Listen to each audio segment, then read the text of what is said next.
subscribers, they will tell you how you can fix your problems with your Instagram. So if just Instagram, you couldn't load your Instagram, so how you can also fix it. So for fixing it, first thing, just try to check your internet connection. So just go to the settings, and in the settings you need to find Wi-Fi. If you use Wi-Fi, just open it, just try to turn it off and turn on again.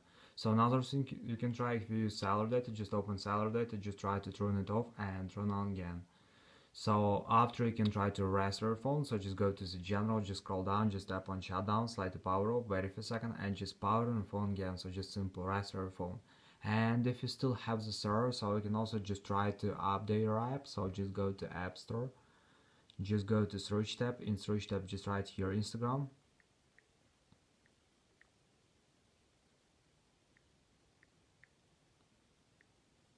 And if you see here not open but update, just tap on update and wait until it will successfully install the latest updates for your Instagram app.